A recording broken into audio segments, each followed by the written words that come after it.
Hello everyone and welcome back to Racing Weekly, a podcast and YouTube show brought to you by oddschecker in association with Bet365. Alongside me, Steve Ryder, as he always is. But we also welcome to the show former top jockey, now turned broadcaster, Tom Scudamore. Both of you up at Aintree over the weekend. Tom, I'm going to start with you. Overall, was the meeting a success? Was the race a success? Yeah, I think so. I think it was another wonderful 3 days. I wasn't there on the Thursday. The crowds looked perhaps a little bit down on the Thursday, but Friday and Saturday are fantastic. I was there on the Friday. Always a great day when the city comes out to see everything. And I thought the racing was absolutely top class, similar to Cheltenham. Plenty going on, but at the end of the day, Willie Mullins seemed to win everything. Yeah, that seemed to be the theme of the whole meeting, ultimately. Now, the Trainers' Championship has turned on its head. And although we thought it would get close after the meet, I don't think many of us predicted just how much it would turn. No, we predicted that he'd have a huge chance in the Grand National with the likes of Maximus. But it was just those 4 Grade 1s on the opening day that just got the meeting off to an unbelievable start for the stable. And I think he's now into 2-9 with Bet365 at the time recording for the UK Championship. I think he has 40 out of 120 odd entries at Ayr upcoming the weekend. And it will keep going on to Sandown. I think, listening to Patrick Mullins, he's already eyed up a couple of valuable handicaps at Plumpton as well. So, it would be a brave person to back against Willie Mullins. That's right. 2-9 with Bet365 for the Trainers' Championship. Dan Skelton, 3-1. How do you think Dan Skelton's feeling right now? Very frustrated, I imagine. But look, he's thrown everything at it. He's had a wonderful season, and ultimately at this stage, just odds are stacked against him. It's never over till it's over.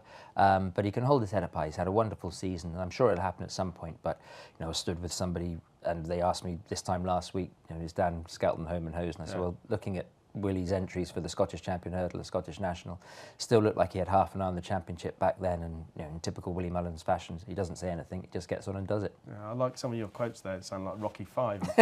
It's never over till it's over. I'm sure Dan will be repeating that word for word. He'll be hoping to pull off something of a miracle. I mean, even though he's 120 odd grand in front. What about the Grand National itself? We'll talk about the race and the quality of it in just a moment, but just a bit about it, and in particular its popularity. The viewing figures now 6.1 million. It's down again. Are we just in a world where that's the deal? I think so. Viewing figures were down, but attendance were up. I thought I had a brilliant 3 days at Aintree. I just think they do it so well. It probably is the fact that it's in Liverpool and the whole of the city of Liverpool embraces it. Straight after racing, you'd go outside of the course and you've got to walk a minute to the nearest pub, which is heaving. It took me half an hour to get a drink afterwards. But it's brilliant. I mean, I think they probably helped with the weather in comparison to Cheltenham, because I just remember it was so cold at Cheltenham this year, even though it looked bright on the telly. Whereas this, it was a fantastic few days. I thought the race itself was much better this year than previous.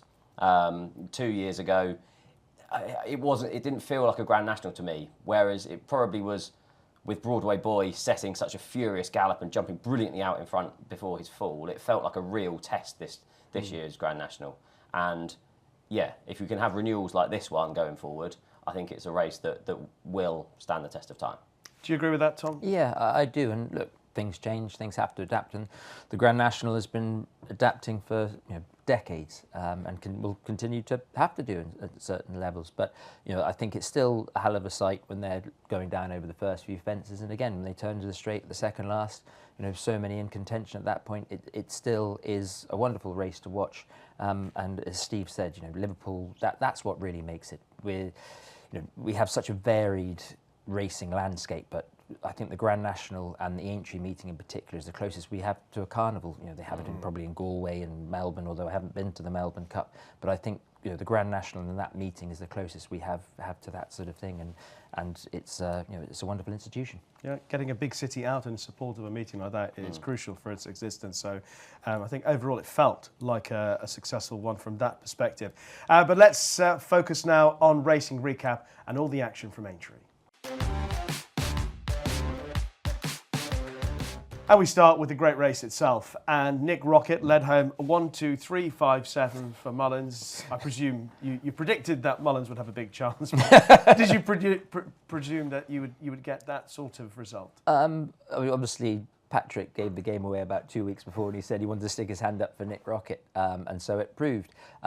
on all the build up to the race, obviously, the way I Am Maximus had been campaigned, he was the obvious one, but you knew that Willie was going to have an extraordinary hand, but I wasn't expecting perhaps 5 jumping the last upsides in front, Michael Dickinson-esque in the Gold Cup, and it just goes to show, he's touched on it before, the strength and depth, and the meticulous planning that the Mullins team have.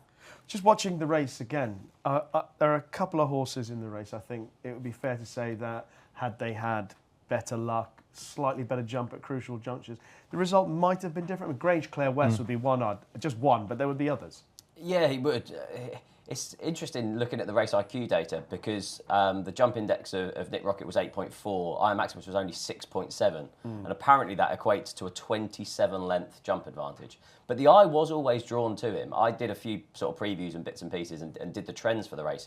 And he was the one that hit the most trends in the race. And what you now need to win a Grand National has completely changed. You, in theory, now want a younger, progressive, in-form chaser. And in hindsight, what we're doing, letting Nick Rocket, who's won a Thyestes and a Bobby Joe, go for 33-1. Yeah, he was one of the horses you'd put up for the race, wasn't he? Yeah, I had to do a 1, 2, 3, 4 Yeah. for the paper. He was my number 3 pick.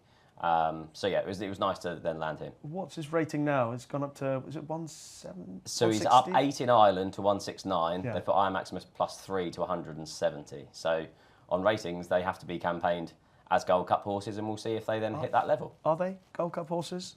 They're not far off, but Willie Mullins has got a good hand. He'll know exactly where they are. But it's a different type of race now. You only have to see what the first 3 home were all rated in the 160s, which was extraordinary looking at it. Just having a quick look at the betting for the Grand National for next year with Bet365. Iron Maximus 20-1, Iroko 25s, Jaguar 25s, Mayatown 25s, Nick Rocket 25s, Grange Clare West 33s. Have you got any interest in the race looking ahead 12 months' time? So looking back at the trends and how it's obviously going to influence it from here, so 14 of the previous 16 winners, so that's now 15 and 17, were having their first run in the race. And it felt very much like Iron Maximus was the Don't Push It, the Ballabriggs. They come back with more weight the next year and run really well. Yeah. But you need to be that well handicapped in order to actually win it. 7 of the last 9, so that's now 8 of the last 10 were second season chasers. So you are looking for that progressive younger horse. I thought Iroko ran really well. If you look back at how the 7-year-olds actually ran in it, Phil Dorr pulled up, Intense Raffles pulled up, Broadway Boy was obviously running brilliantly before he fell, and then Iroko went on to finish 4th. Like, I had him down as having stamina concerns, but actually he was arguably one of the strongest there towards the end of the race. But I'd love them to campaign him like a proper horse. I feel they just, I don't know if I was connections of Iroko, whether I'd be happy looking at how his season has panned out. Just finishing 4th in a Grand National. He's still rated 152. He started the season rated 152. I know where I'd be sending him. That'd be the Coral Gold Cup at Newbury off that mark, and try and campaign him as that progressive 8-year-old next season. All right. Any thoughts on next year's race right now, Tom? The obvious thoughts is you're looking at the graded novices that are just below Gold Cup class that will be rated about late 150s, early 160s at this point. So the horses that have been 2nd, 3rd, 4th in what were the 3-mile novice at Cheltenham, those sort of races. So they're the ones I'd be looking at for next year's renew. One last point on the race, and of course there's loads that we could talk about. One overriding sentiment about the race was the Willie Patrick Mullins success, and obviously from a racing family like yourself, just tap into what they experienced on Grand National Day. Well, Willie gave it away. He showed the emotions that you never see him give any emotions away. Whether he's watching a race, you don't know what's happening. There's lots of people who wear their hearts on their sleeve. We touched on Dan Skelton before. When you're watching all the shots of Nicky Henderson watching a race, you know exactly what's going on. You watch Willie Mullins through a race, you don't know whether he's thought one's given a bad ride, one thinks given a good ride. He just plays his cards so close to his chest. And to see his emotion after Patrick won the Grand National was extraordinary, and what he did shows exactly how much it means. There's a very few people that have been able to do that. I think Paul and Tommy Carberry, Ruby and Ted Walsh, and now Patrick and Willie Mullins. And I was never fortunate enough to get in that position to win a Grand National for my family, but I can imagine the emotions going through all of them. I would love now to see Conor Moore, who does those impressions. Now he's going to have to do a crying impression of in my head I can hear it, and I'm always wanting to say it, but my impressions are nowhere near as good as Conor Moore. But when he does that, will he still have the bicycle? I was going to say the goalkeeper gloves. Okay, let's spin through some of the other races from Thursday, and the manifesto kicked things off with Imperial Pass. Obviously, he won that race last year over hurdles and back at Aintree. Very, very impressive. Yeah, cheek pieces worked well. I thought he jumped much better in this race. Last year, he kind of stepped forward from a poor performance at the Dublin Racing Festival to win the Aintree hurdle, and he did the same again, didn't he?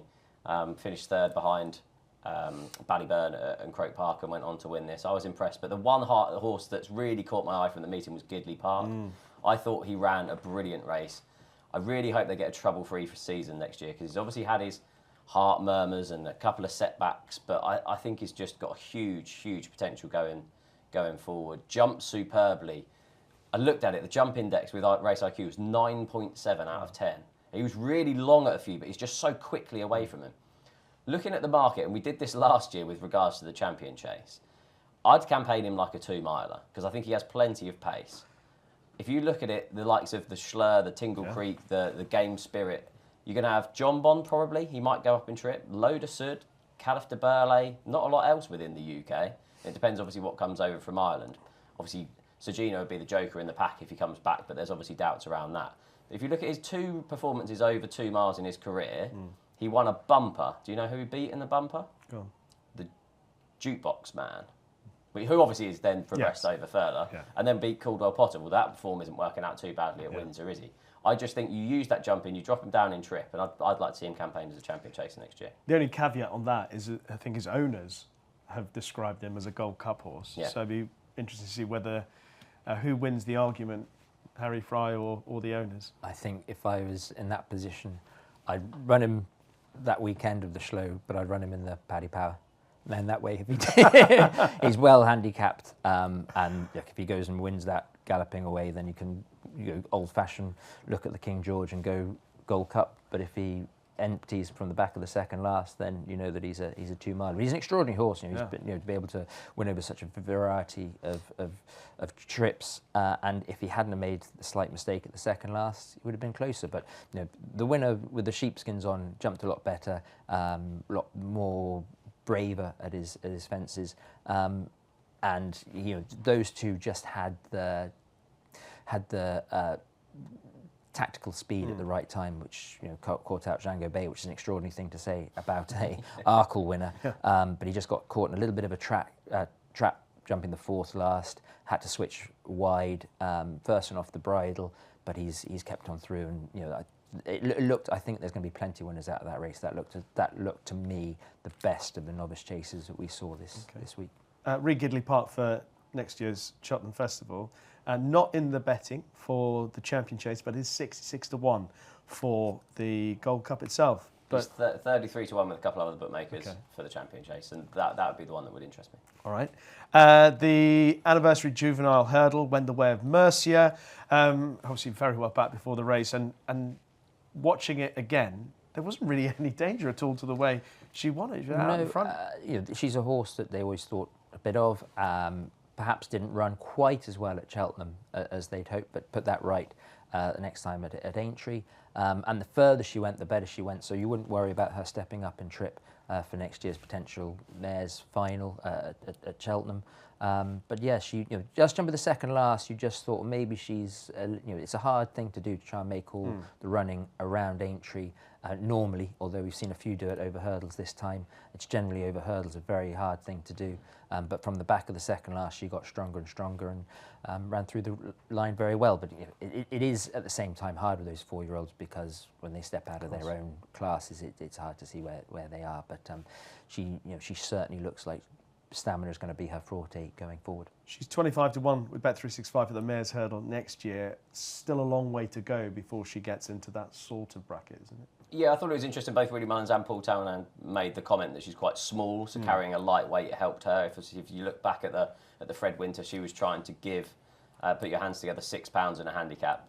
Then with this being a graded race, getting the £7 filly allowance, like she's obviously then had that £13 swing in the weights. But it was impressive, wasn't it? Like she was 8 3/4 lengths behind Put Your Hands Together at Cheltenham and ended up winning this by 7 1/4. So a proper performance, and it was definitely expected by the market, wasn't it? Absolutely. The Aintree Bowl. Now, everyone's praised Willie Mullins throughout the. What are you doing with Gaelic Warrior, Willie? I mean, he's 2 from 2 over 3 miles. Why have you been running this horse over short? In fairness, obviously winning at Punchestown over hurdles over 3 miles and then stepped up to 3 miles. He looked really good. But are we believing that is the real Gaelic Warrior? I mean, the handicap, I think so. What's the rate? So Irish mark +7 to 170, and they've put Grey Dawn up £4 as well. So the handicapper definitely rates the race highly. I actually thought for a second that he might be tailed off and given a couple of bumps round the turn. And I thought, oh, here we go. This is going to be the easing off of Gaelic Warrior, and he's going to put in another disappointing performance. And I mean, I'm not sure who was in charge of the camera work in it, but you don't actually see Gaelic Warrior jump the third last or the second last. And suddenly he comes there full of running under Patrick Mullins, and arguably the strongest section of the race is after the last. Yeah. So, yeah, it's going to be interesting to see. Do you remember last season he was favourite for the champion chase, everything. The Stayers hurdle? Absolutely everything. And it's going to be interesting, and it's 20 to 1, I think, for the Gold Cup. And out of all of them, I think I'd probably give him a go in that. I mean, what they need to do is just avoid running him at Leopardstown because he hates the place. I know he won a handicap hurdle there, but it was off a ridiculously low rating. I just don't think he ever runs very well at Leopardstown. And that Dublin Racing Festival coming into Cheltenham, I know it worked okay for the Arkle, but I'd just try and find a right-handed track for him because he clearly relishes right-handed tracks. Right-handed tracks, 3 miles plus. He's 20 to 1, as Steve says, with Bet365 for the Gold Cup next year. He's just one of those horses that, they say good horses can win over any trip, but the way that they've allowed him to stay, he was pretty keen and buzzy in his early days. That's why they put the hood on him when he won the Arkle. But look, he wouldn't be the first horse to have won or run very well in an Arkle that eventually needs 3 1/4 miles. But what impressed me most, what Steve touched on, is that all the way through, your eye kept getting drawn to him as he went round. You expected him to travel like he did, and Patrick did a great job in subduing him. But at the same time, he's grown up a lot as well. I didn't think he hung quite as badly as he can do. But when he did get to the 4th last at the cross fence there, he looked beat at that point. I think, well, that's the end of his stamina. He's at this level, at this gallop. He's been found out from there, but from the back of the second last, he took off again, and he'd be very interesting in the King George, that's for sure. I'll just ask you about the Gold Cup betting and just the Willie Mullins trained runners. Okay, Factor File with Bet365 is 6 to 1. Galopin de Champ is 8 to 1. Gaelic Warrior 20s. Nick Rocket 25s. Who is the pick of the Willie Mullins runners for the Gold Cup next year? Each of you. I mean, it's fascinating, isn't it? Like, I know you're a huge Factor File fan, but the presence of I know where you're thinking, are they going to go for a Gold Cup? Exactly, I mean, personally, I think probably at those prices, I wouldn't back Galopin yet because I assume he's going to be a bigger price when he gets beaten in the John Durkan once again, and then you can back him to win at Leopardstown at Christmas. I'm quite intrigued by Gaelic Warrior for a Gold Cup. Yeah, and it'd be really interesting to see what happens at Punchestown. Obviously, there's talk of Factor File dropping back to 2 mile, and the way that he won at Cheltenham, you'd be thinking bowling away over 2. It's not beyond the realms of possibility he could end up in the Queen Mother rather than anything else. So obviously shows you what a very good horse he is. But if he was to go and bolt up at Punchestown over 2 miles, can't see him running in the Gold Cup. Okay, who is the pick of the Mullins Gold Cup contenders then? At this stage, it's still Galopin de Champ. Galopin de Champ. Okay, Factor File in the Queen Mother Champion Chase next year. Jonbon and the Ryanair. Although, did I tip Jaguar? Jaguar. What are you doing with Marshborough? I don't know. I'm Marsborough's the flying. Does anyone have a number for JP McManus? Okay, that was the Aintree Bowl. And now we're going to talk about the Aintree Hurdle, which is arguably one of the most talked about races, again, because it involved another fall for Constitution Hill. Obviously, Lossiemouth beating Woodoo. In itself, really good horses, clearly, and a good result. But where do you stand on Constitution Hill, first of all? Would he have been a player? What's happening with Constitution? What's the story? Everyone has an opinion. My opinion would be that he's just, the horse is scrambled at the moment. You watch him go through, and it has been for a little bit of time, looking back, which is great with the benefit of hindsight. But I remember watching him when he won the Christmas hurdle in 2023, when he was getting bowled at his hurdles, but he was going up rather than really guessing. He started coming out of Nico's hands. And then obviously what happened at the last when he won at Cheltenham on trials day, when so much was made that Nico let the revs down off the bend, then tried to step him up, and there was a bit of confusion between the two, but he found a leg that day. But Nico rode him aggressively into the last, and he guessed at it, but he didn't. He was able to find a leg, and he had a slightly different technique to what happened before. But if you go back and watch him the champion hurdle, he lets fly at the first, but he goes up. And the warning signs have always been there. He obviously let fly at the first, then got a little bit better. But when he let fly again at the third last, fourth last, he's on a trajectory all the way down. And he's done the same thing at Aintree. At Aintree, he let fly at the last of the circuit to go, and Woodou tried going with him, and she nearly fell at the last of the circuit to go, but Constitution Hill went up, made the shape. As he's come off the bend, going down to the third last, and it is a tricky hurdle, Nico's been found in a bit of a pocket, a bit of race riding going on there, but he's still going very well.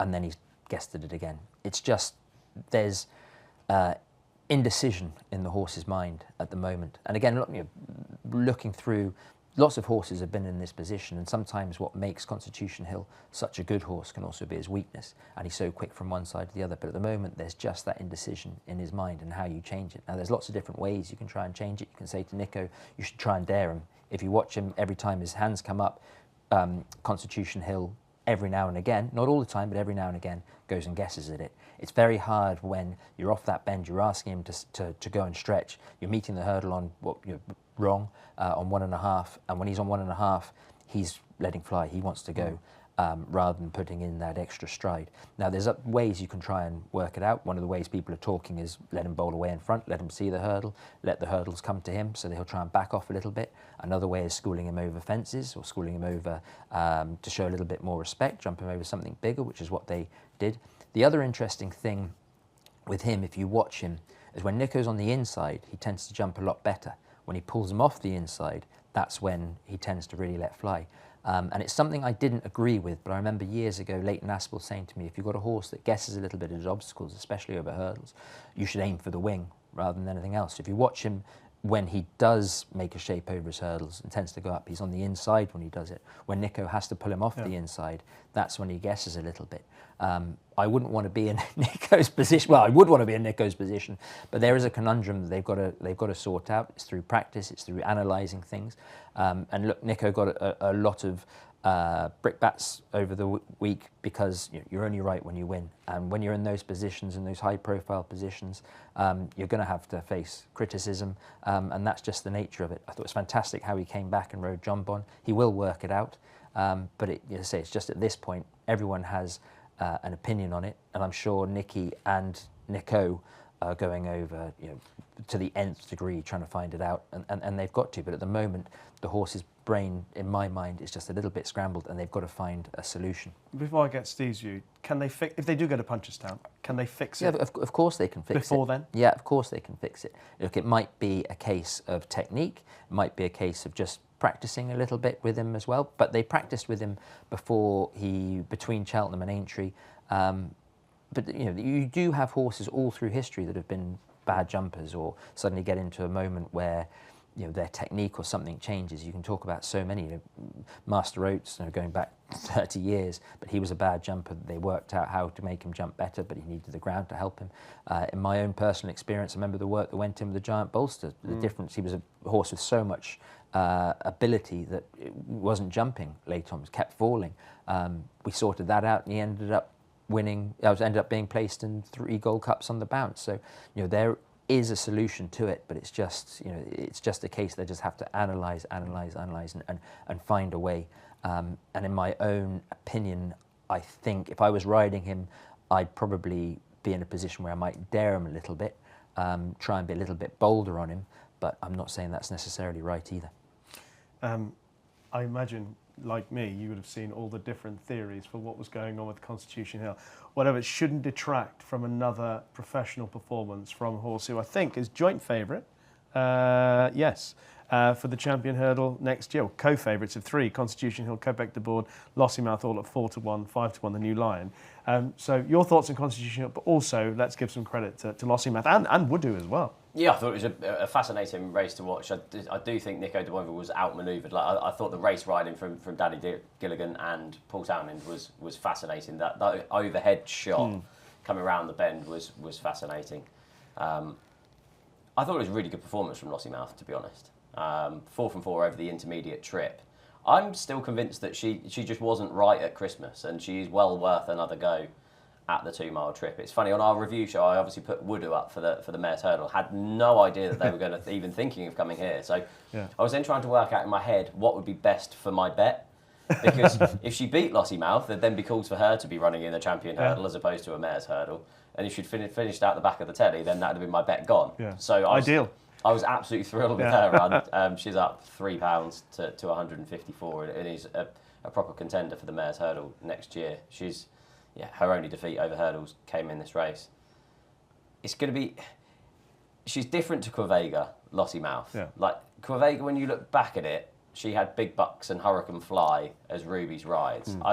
If they go for the Mare's Hurdle again on Lossiemouth, they'll be uproar. Like, I think they really do need to campaign her once again as a champion hurdle horse and let her go for it. Just to get your thoughts, both of you, on the champion hurdle for next year. As I mentioned, those 3, Constitutional Hill, Quebec de Board, Lossiemouth 4-1, the New Lion 5s, State Man, so nearly a dual champion hurdle winner, 10s, Woodoo 14s, Amsterdam 16s, the defending champ, Golden Ace 25s.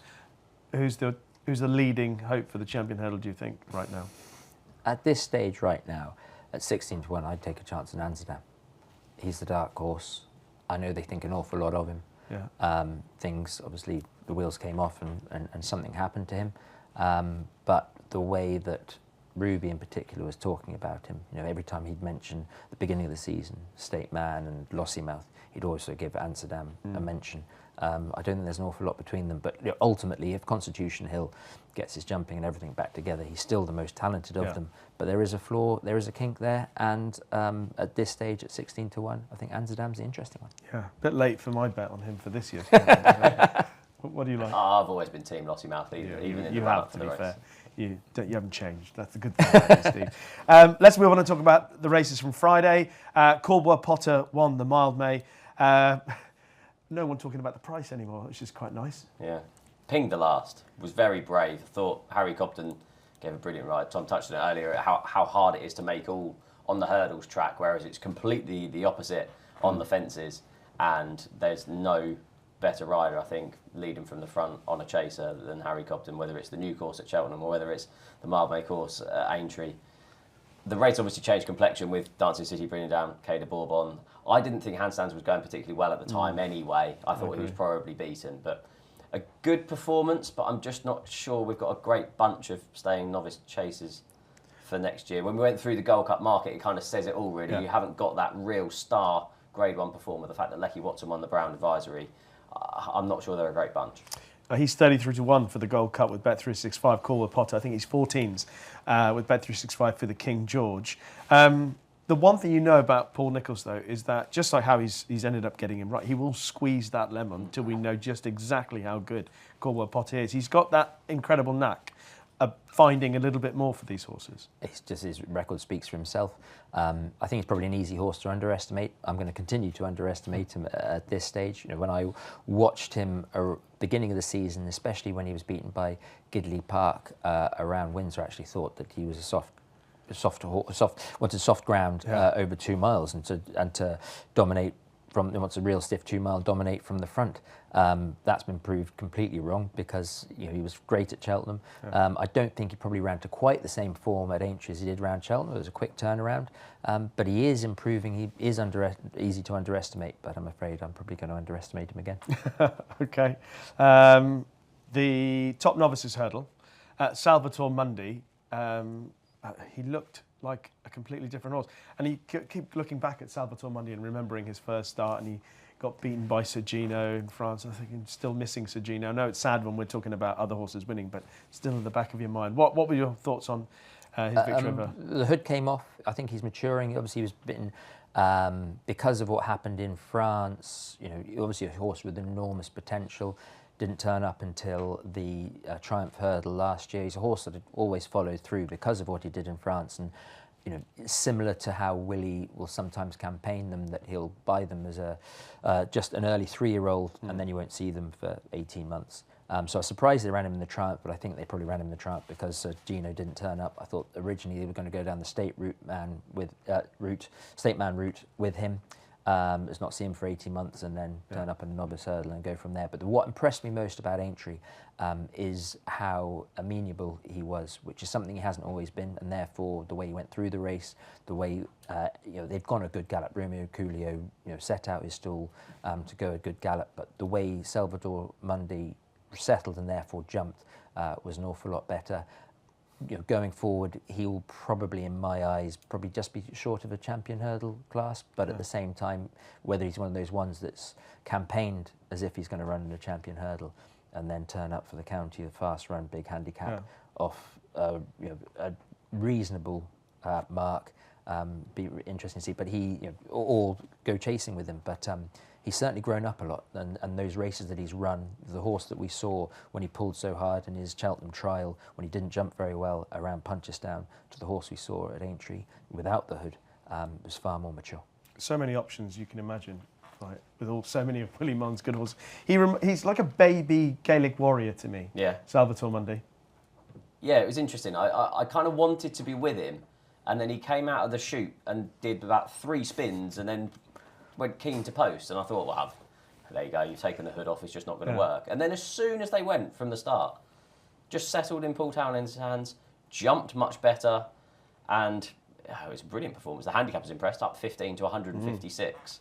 So, yeah, you do well to get down for a county hurdle, I think, on that way. But it just shows the strength of the Supreme. I think the 1, 2, 3 in this were from the Supreme. You then had Ironsi and Carnaquet as well, win on Sunday at Fairy House, which further boosts the Supreme form. So how good is Kopek de Board? One of the favourites for the champion hurdle. That's how good he is at the moment. The Melling Chase went the way of Jonbon, and what was noticeable again about Jonbon is just how much more comfortable he is when he's out in front, how much more it seems to be easier to put into a rhythm when he's out in front. Yeah, 10th Grade 1 victory, 18 from 18 away from Cheltenham under rules. Just a brilliant, brilliant horse. I thought it was a poor race, if I'm honest. It didn't do a lot for me, but it was a good performance. It was nice to see him back, and I was happy for Nico de Boinville because he has gone through a bit of a bad spell. It's going to be interesting to see how they campaign Jonbon next year, whether they set out the fact that, we're going to run him over intermediate trips and then look at how weak the Schlur is on the day and then go down the 2-mile route again. It's going to be fascinating, but... yeah, I found my 2-miler for next year. He's one horse that I think suffers because of the opposition, if that makes sense. He's never put up a performance against, I think, the type of field that would elevate him into the bracket of a horse that we'll remember, alongside, say, I don't know, Masterminded or Moscow Flyer or, those top-class 2-milers. Yeah, I thought he was going to go into that stage when he won the Clarence House this year. I thought that he'll go and win the Queen Mother, and he deserved to. But obviously things didn't go right, and it does make a big difference. Just the same in any other sport. If you get the start right, the first stepping stone towards the rest of the journey correct, whether it's a batsman with his first shot, football with their first tackle. When it starts to unravel at the top, it unravels very quickly, and we saw how quickly it unravelled at Cheltenham when obviously what happened at the start, didn't jump the first very well, and then it just becomes a catalogue of errors from that. The same thing happened when he ran at Cheltenham in the Clarence House, and they moved it from Mascot to Cheltenham the year before. But the stall set out very early. He jumped those first 4 fences really well, and Nico was always able to be bold and brave on him. And you could see the relief that he felt at the end. It was great for him. But again, he's just one of those. He's won 10 Grade 1s. I mean, he's a fantastic racehorse. But it just also goes to show there's very few great racehorses, many fantastic racehorses, and Jonbon's in that category. But he's. And I suppose as well, he's been overshadowed by the horses in his yard as well. So you talk about all the times of, touched on it earlier, when you had Corto Star and Denman in that barn as well. You had Masterminded, Big Bucks. I know we talk about Big Bucks a bit, but you keep talking about Corto Star, Denman, and all those other horses, and because in his stable next door, he's got Constitution Hill, and he does tend to be slightly overshadowed a little bit, but he's a wonderful racehorse. He is a wonderful horse. I'd love him to get more credit for what he's done, but I suppose to say it's not helped by the strength of opposition, as Steve pointed out. Wasn't the strongest, Melling Chase. What would be his race next season? Would it be King George? Would it be Champion Chase? Would it be Ryanair? Anything else? Question mark? Any thoughts on? I mean, the Celebration Chase is his race, isn't it? Come on. Yes. Well, the big plan is the Celebration Chase. All of them. Well, why not? Go. What is he? 10 now. You could. There's plenty of options for him. I still think the Queen Mother is the one that's got away, and my heart would love to see him do it. I know it's getting harder and harder as he gets older towards it, but we're a long way off it. If Factor File, if they were to switch them around, it'd be interesting. But at this stage, the fire's still there. I still think it's not Cheltenham that's beating him. It's just been unlucky factors so far. He has an unbelievable constitution, Jonbon. Like, you can run him 7-8 times in a season. Yeah. I think it was 9 days. I think between Aintree and the Celebration last year. Yeah. Like he can go. He's kind of not quite Quarto Star, but you can go 2.5 back down to 2, up to 3. Like, and he turns up every time they dance. Every dance really that they can do, whether it's Schlur, Tingle Creeks, etc. He turns up, he runs, and it's lovely to see the way he's campaigned, the boldness of it all, and it say the way he is. It wouldn't surprise me that if they gave him a go in the King George. I know it's a long way off, but the way he is and the way they tend to campaign him, you see that's happened in the past, and it could go back, but Edgerton Blur, although Jonbon hasn't won a Queen Mother, you'd stay at this stage, he's a stronger stayer than Edgerton Blur ever looked at that point. Well, for the Champion Chase, he's 6-1 behind stable companion Sir Gino, who's 3-1 favourite. Majborough also 6-1. Marine Nationale 7-1. That's with Bet365. Factor File 14s, and of course Steve's selection, Gidley Park, available around 33s in places. A great day for the Jamie Snowden team. On Friday, they had a Grade 1 winner courtesy of Julius de Picton. But if someone had said to me halfway up the straight that neither Calafé en Vol and Mr. Megget would finish in front, then I would have said, you're watching the wrong race, pal. This is crazy. The two horses looked like they were going so well at the time. Yeah, and it shows you the relentless nature of the home straight at Liverpool. It was less obvious this year than in years go by. But it's an amazing place. You see it time and time again. The horse that looks like it's going to win jump in the third last generally isn't in the first 6. The horse that looks like it's going to win jump in the second last, it's such a long home straight, and they start racing generally from there a long way out. It's a completely different track compared to the chase track, and that 3-mile novice hurdle was more like normal Aintree races, that everybody's come there on the bridle, and one by one, the one that was off the bridle first has come through and pipped them all. It probably is a race John Joe would want to get back every time you get there going smoothly and get beat, and those horses that you've gone past so easily come past and do you. It's always very frustrating, but Aintree is, in his defence, Aintree is the sort of place that lulls you into doing that. And this week, when you're seeing the likes of Mercia, Wellington Arch making the running and still winning, in the back of your mind, you're thinking maybe because of the ground and it's been so dry, it's going to be slightly different to normal. But the Sefton Novice Hurdle showed that it isn't. Yeah, absolutely. John, you had a fair few looks on Mr. Megget to see what was coming. I thought the race was all over. He's always been a highly touted horse, and I'm still encouraged by what's ahead of him. Yes, obviously oddschecker sponsored the race, so we were in the parade ring. I had a chat with Ken Pitterson and said he's been off 200 odd days because obviously he made that impressive hurdling debut, then had the setback and then came there, and he was like, no, he'll come on for it. So he will need the run slightly. So, and he ran like it, looked all over the winner. The mistake at the last obviously didn't help, and then finished out of the 3. But he's been given an opening handicap mark of 135 today. So there's definitely some fun and games to be having off that mark. I'd forgive Calafé en Vol. I think he returned lame after the race, so that would explain his poor finishing effort in there. But Julius de Picton, in hindsight, had good form. Yeah. Fingalbridge is one to definitely keep note of. Fingalbridge obviously was then beat Regent Stroll at Exeter over 2 miles. Regent Stroll then ran well later on the card.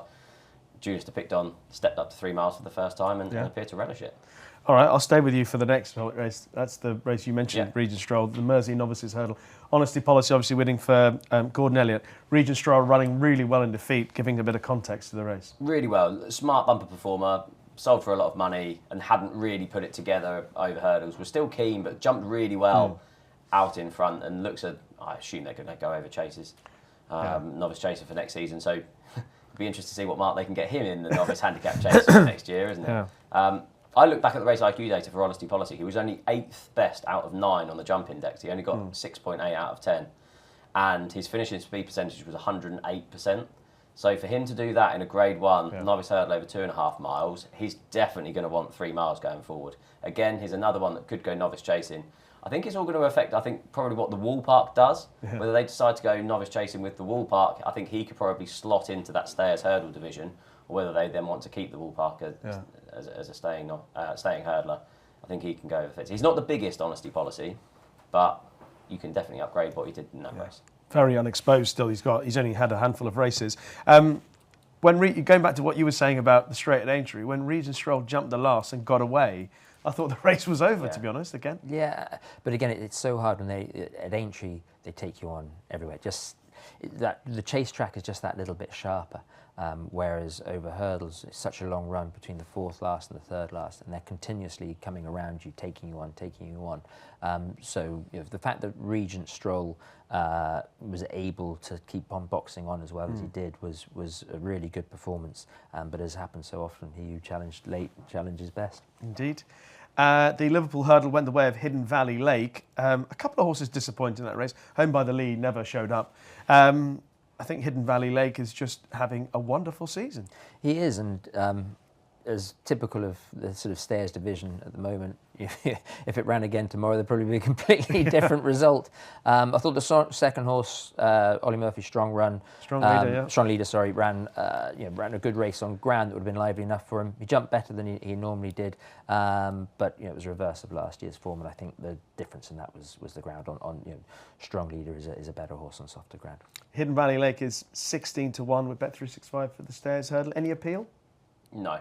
The fact that Rob Corr could win both of these kind of staying hurdles, I'm with Tiapu. I think he'll win at Punchestown and then we'll go short again for the stayers hurdle and just hope that there's a bit more soft ground. Obviously, he was one of the 3 that I put up at Cheltenham. I've never been a fan of the horse, but this result just highlights how weak the division really is. And looking at the Sefton and looking at the Albert Bartlett and where they're going to go. Obviously, Jasmine DeVoe could stay hurdling. He's not the biggest, but I don't think there's going to be a whole host of new blood going into that stayers hurdle division. So, Tiapu for the stayers for me. Okay, and one jockey who enjoyed a fabulous front-running riding week at Aintree was Harry Cobden, and he gave Caliph de Burley another excellent front-running ride. How good hope do you think Caliph de Burley is for next season when Paul Nicholls is saying thinks this horse could develop into a champion chase contender? Yeah, I was surprised. I shouldn't say I was surprised by how bullish Paul was afterwards. He'd know better than anybody the amount of champion chase winners that he's had. I still think he's got plenty to find.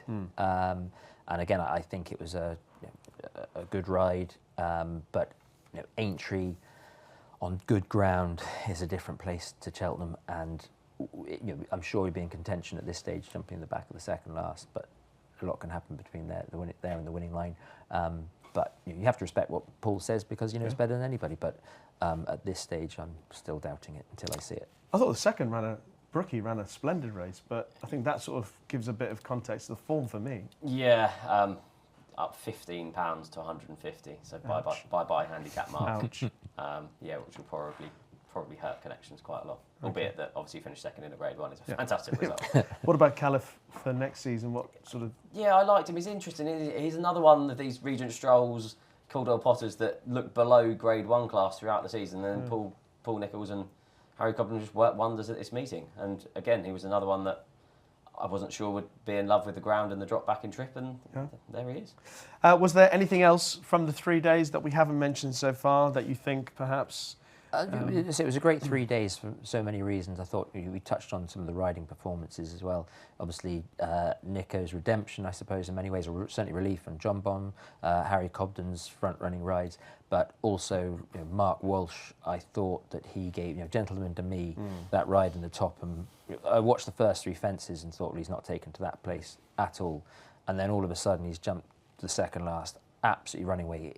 Very rarely do you see a horse win over the national fences jumping the water jump in last place. Normally it's when you get to the water jump, it doesn't matter whether it's 4 1/4 miles or 2.5 miles. You've got to you jump the water and you've got to be sort of near the van, as it were. And to come back from there and win was good. And and also for him to keep his things didn't go right on Kopek de Me, didn't quite get there. But for him to be so mentally strong for the rest of the week. I thought he put in 2 phenomenal riding performances, both on Gordon's in the novice hurdle, but especially on Gentleman to Me. He's always been a good jockey, but the confidence through his veins at the moment, going into Punchestown, having won a Gold Cup, and suddenly, he's always been on the big stage because he's ridden so many for JP, but he's in that very esteemed elite group now, the likes of him, Paul Townsend. There's not many in that group. No, absolutely. You can see the belief in the way he's riding his races just continue to grow. Anything else you wanted to mention?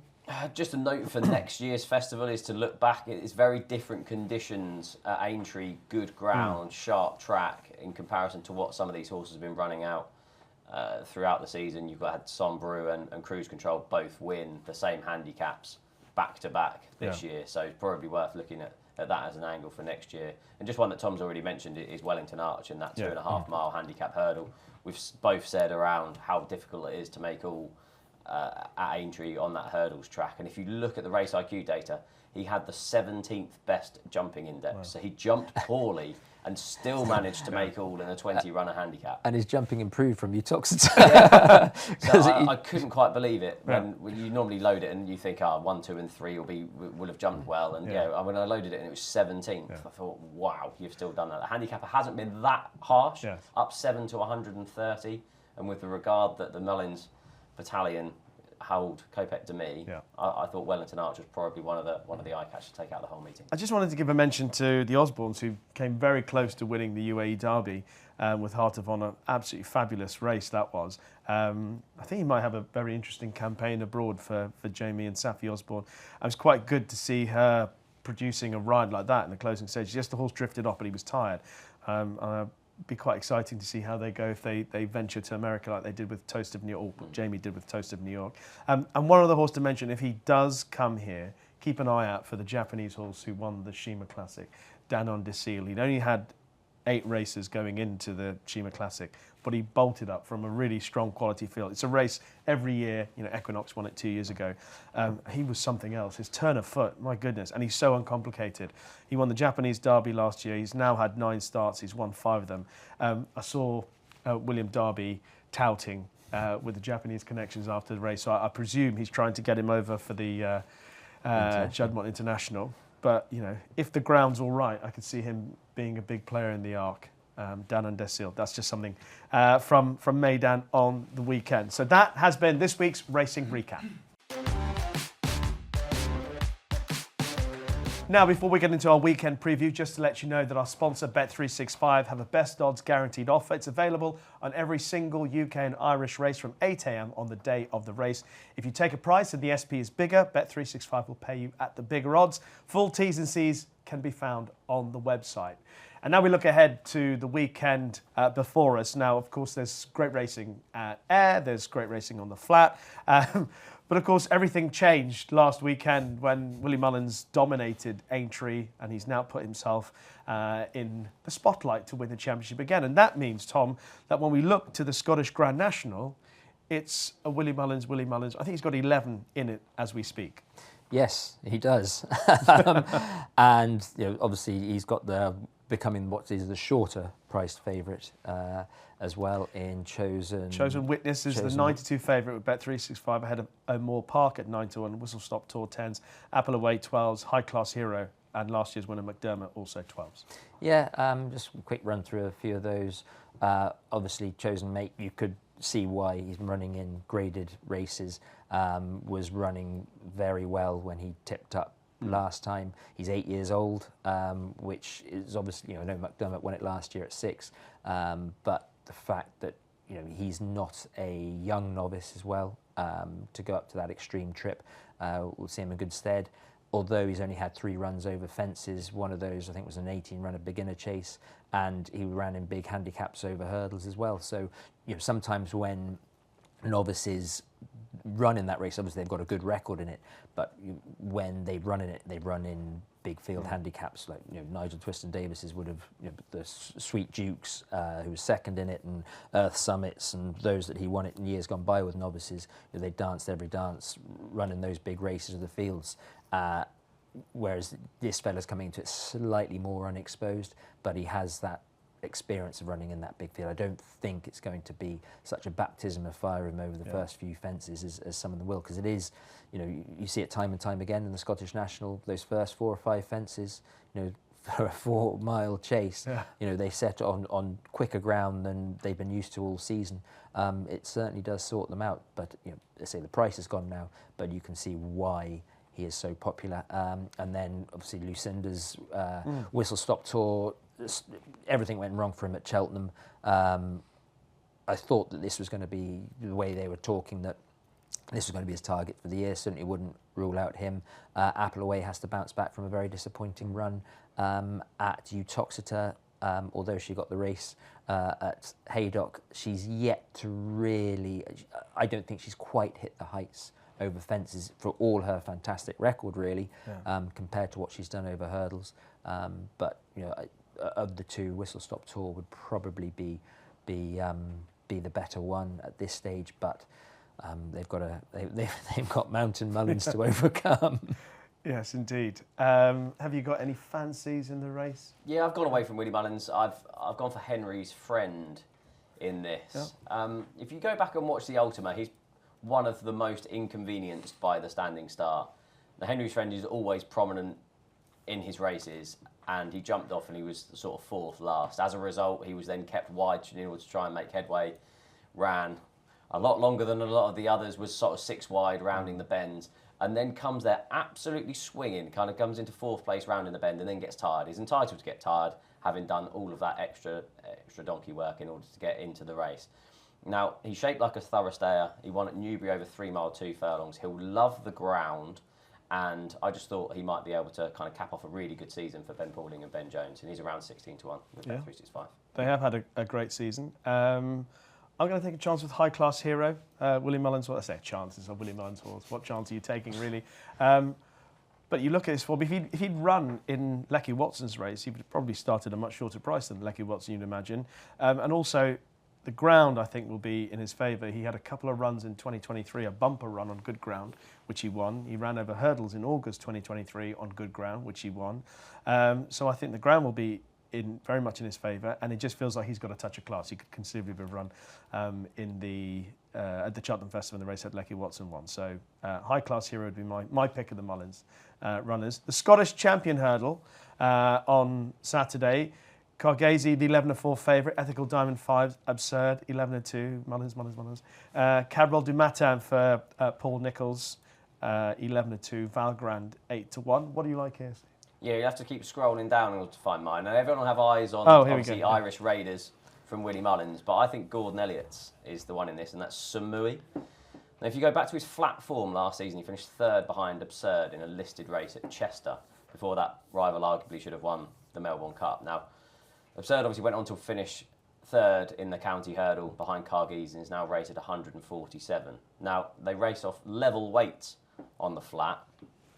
Samui now gets £14 over hurdles. Now, what you'll say is, he's not as good over hurdles, is he, Steve? But 3 starts ago in January, he beat Jazzy Matty over hurdles at Thurles, giving him £2. He obviously then went on to win the Grand Annual at the Cheltenham Festival and is £11 higher. Samui runs here off only £8 higher in this race. Now, he was poor on his next 2 hurdle starts, but those are over 2 mile 5, over 3 miles. He now drops back down to 2 miles, and that's what his 2 wins in his career over hurdles have come under. I just thought a 32 to 1, I thought he was a bit of a wild price, to be honest, for something that's that well handicapped in comparison to his flat form and has already shown that form over hurdles so far this season. 33 to 1, Samui for the champion hurdle of Bet365, Scottish champion hurdle. Interesting thoughts, Steve. County form for you? Yeah, it'd be interesting because Ayr compared to Cheltenham, the new course at Cheltenham for the county hurdle is a real stiff track, and jumping, as stupid as it sounds, over 2 miles is not at the premium. That's why I felt it really suited Absurd in the champion in the county hurdle. I'm not sure, looking at him, whether Ayr will suit him nearly as well. There's 3 hurdles up the home straight, the quicker ground, and you really, they jump that third last and go. It's all downhill from there. And Absurd can sometimes, for my eye, be a little bit hesitant at his hurdles for all his fantastic flat attributes. So I don't see him reversing the form with Carghese around there. And if anything, the way Carghese goes and travels, she's keen, she loves a strong pace to aim at, she's certainly going to get that. But I certainly wouldn't disagree with what Steve says, at 33 to 1. Yeah. It's looking through that form, the weight that he's getting is certainly, I don't see the likes of Valgrand and those giving a go from the front. I don't see that the county form is going to be turned on its head, so I'll be looking at the ones that didn't run in the county that have been saved for this one. Okay, well, I'm glad you said that, because without my favourite, Affadil, running in this race, I miss you, Affadil. You shouldn't have run last weekend. I'm going to take a chance with Paul Nicholls, potential representative here, Cabral du Matin, who's running off the same mark as he did when he was second at Windsor to Secret Squirrel. He's only having that was only his 5th start under rules.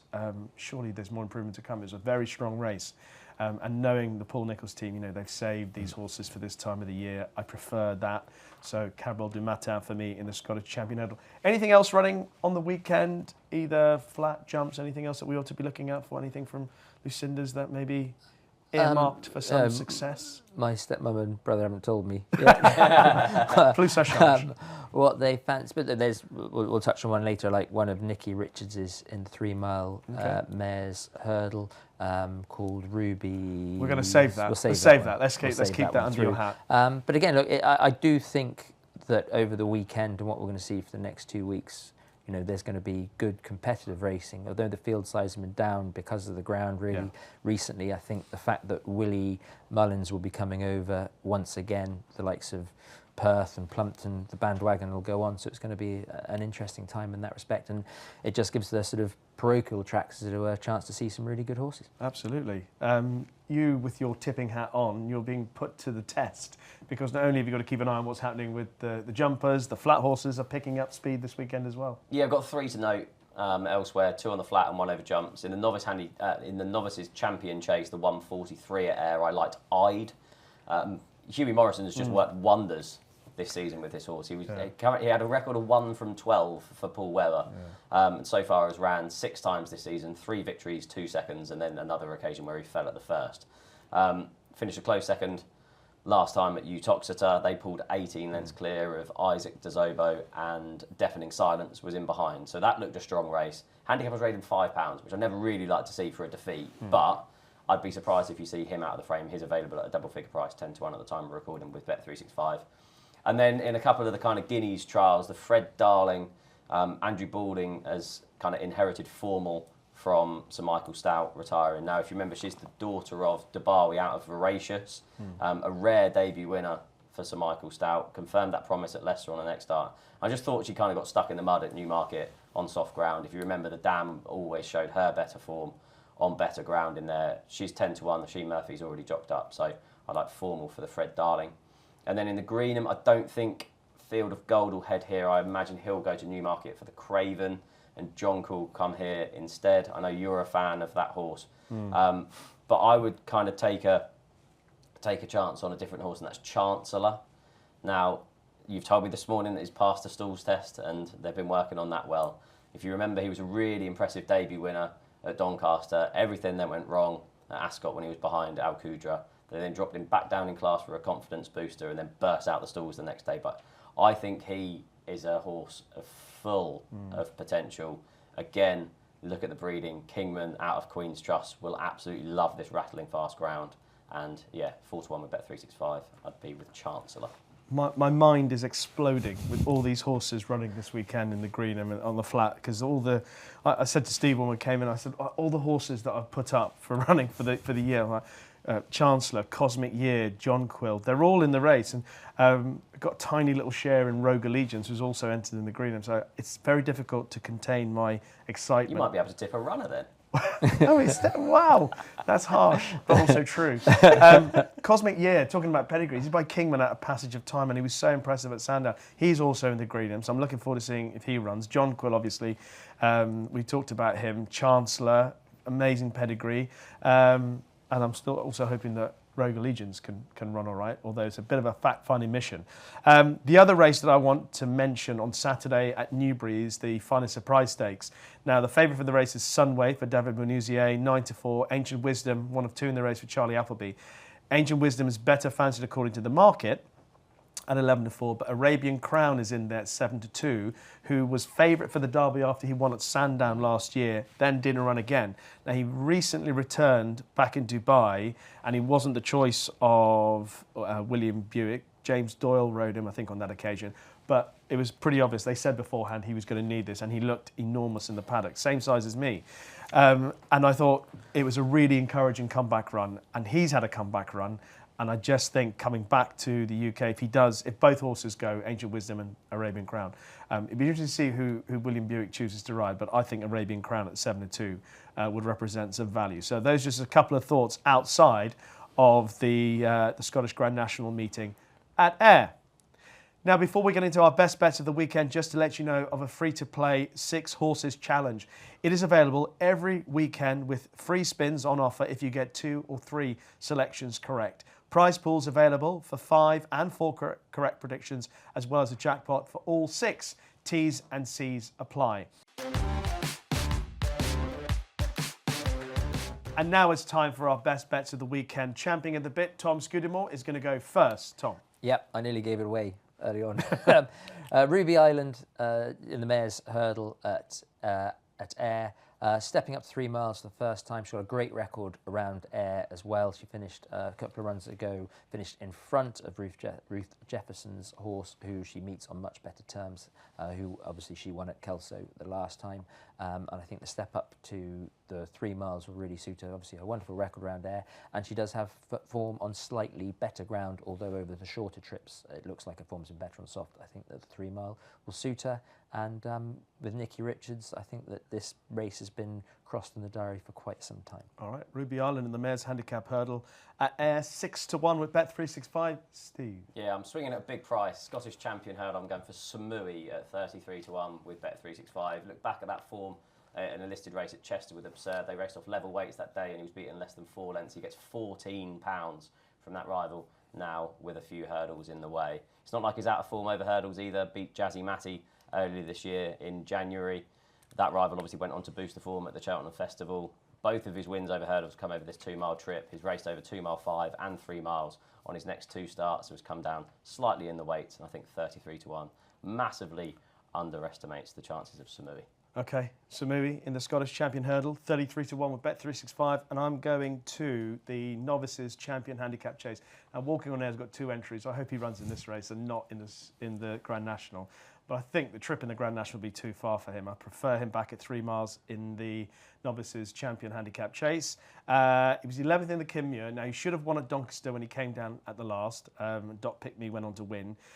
He ran in the Kinmure, actually ran well, considering that he made a few mistakes, was hampered when he jumped the last before they came down the hill, and then got into contention and just ran a puff in the last couple of furlongs. He's £1 lower, back at 3 miles on Saturday. He's also switched stables. He was with Gary Brown. He's gone to Faye Bramley. Now, Faye Bramley hasn't had a lot of runners under rules, but Faye Bramley looks after A.P. McCoy's daughter Eve's show jumpers. And as many of you will be aware, Walking on Air's jumping wasn't foot perfect. So I'm assuming that Faye Bramley is going to help his jumping. Better people will know more about that than me. But having done that research, I'm assuming that Walking on Air will jump better. And if he does, back at 3 miles, off the mark that he has, and when you look at his hurdles form, he's still well handicapped. And he's 10-1 for that race at Ayr on Saturday. So just to recap, Ruby Island in the Mayor's Handicap Hurdle at 6-1 for Tom. At Samui for Steve in the Scottish Champion Hurdle, 33-1 with Bet365. And Walking on Air in the Novices Champion Handicap Chase at 10-1. That would be some trouble, wouldn't it? That would be some trouble. Thank you both very much. You're up at Ayr this weekend? I'm up at Ayr this weekend, so looking forward to that. Some good racing ahead. All right. Are you Ayr? No, I'm back to parenting. I had 3 days at Aintree. I definitely need to get back in the good books. All right. Well, thank you all very much for watching this episode of Racing Weekly, brought to you by oddschecker in association with Bet365. If you like what you've heard or seen on this or any of our previous episodes, then leave us a kind review in Apple Podcasts or indeed the comment section on YouTube. Always enjoy engaging with all of you. We're going to take a break next week, but we're back in a couple of weeks' time to preview the Bet365 finale at Sandown. Until then, from Steve, Tom, myself and the Racing Weekly team, bye-bye.